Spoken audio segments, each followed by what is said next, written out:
Hello today. This is my speech on mental health in the military.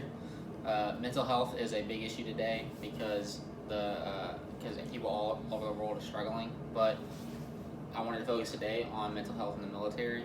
Um, I am specifically connected to this topic because I'm a member of the Air National Guard, the Alabama Air National Guard, the 187th Fighter Wing here in Montgomery, Alabama. Uh, that I wanted to focus on this topic because uh, right now we are losing a lot of airmen and a lot of military members to suicide and veterans. My experience, I've been to BMT, tech school, and then I've been on active duty orders at the Alabama Air National Guard for 6 months. Uh, at BMT, I've had some crazy experiences. We had one guy that acted like everything was a movie. He acted everything like he was a part of this greater thing that none of us really like were connected to. We would all have our uniforms on, but he would go around walking around the dorm shirtless while we worked, and we were just like, this guy's acting weird. One day he flipped, and he threatened to kill all of everybody in the dorm, and then we locked him out of the dorm and called security forces.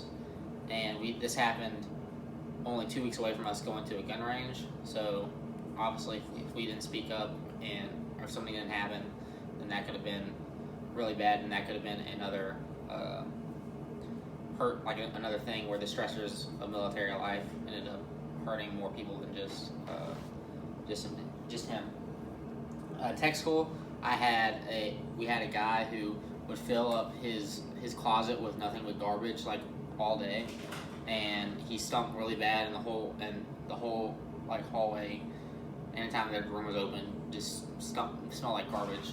And so he anyway he ended up getting kicked out of the Air Force because he wasn't in past 6 months. But if he would have been there past 6 months, he could have been ignored, and he could end up having like really bad problems later on after getting deployed or something. And then really I haven't seen anything at the guard base to go along with this, but that's just my experience. This is a picture of me at tech school in front of our F-16 fighter jet we had there. So let's talk about the numbers. The numbers are very scary and very shocking. In 2018, there were 325 military members that were currently enlisted that committed suicide. That's around 150 soldiers, and then around 60 sailors, 60 airmen, and around 60 Marines. But the biggest number comes when people are out of the military entirely. And here you have, in the blue, you have the amount of Iraqi deaths in the military when people were in Iraq, and that's around 4,000. In Afghanistan, that was around 2,000, and veteran suicides in the last 6 years are at 45,000. So that is we're losing over exponentially more people to suicide than to actual war. But mental health isn't just about suicide; it's also about life choices and PTSD. So I believe the number is around 15% of all military members will end up with PTSD, and that's just because the number is higher when it comes to people that are in combat roles. And then also that comes to say that people who struggle with mental health in the military will often rely on things like alcohol and other vices that end up to bad life choices. Also, when it comes to females, they deal with a whole other thing with mental health because they have to deal with sexual harassment in the military, especially when they're when on deployments, because because they're in an environment where there's 90 to 95% males and only 10 to 5% females. So, also, and then also, so what can we do? Recently, the Air Force took a step back and called for every single wing to have a day off to focus on suicide awareness. And recently at our base, we had at our guard drill, we had a Sunday that was specifically meant for our shops, so our work groups. About 40 people, all to get together and have a small discussion about the issue, away from seniority and away from supervision. So that helped. Also, I've seen other things like better awareness when it comes to there's different types of help that gets provided at the base, like free mental health screenings and stuff like that.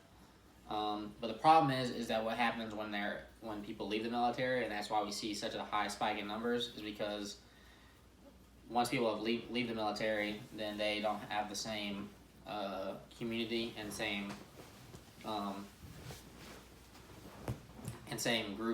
group. I'll edit it, I guess.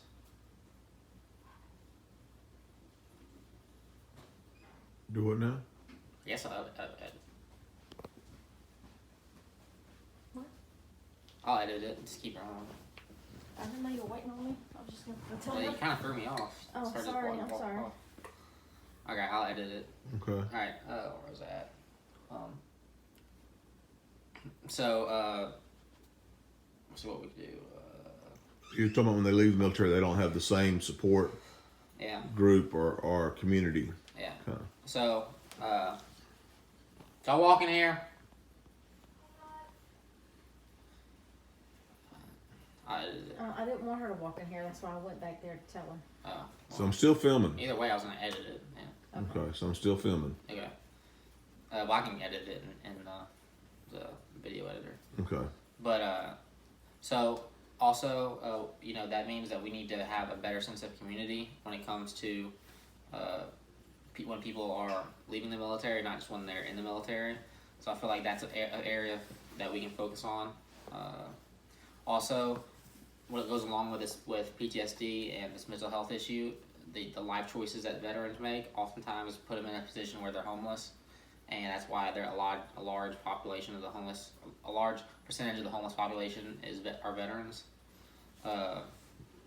So anyway, that's basically what I think we should do, is that we should try to form a stronger sense of community in the military, and not just let people feel like they're no longer part of everything whenever they either retire or don't re-enlist. So overall, though, mental health is a big issue because it's the number one threat that we face in the military.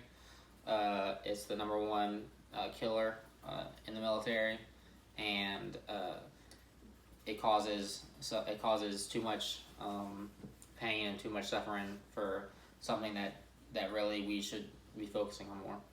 So, thank you.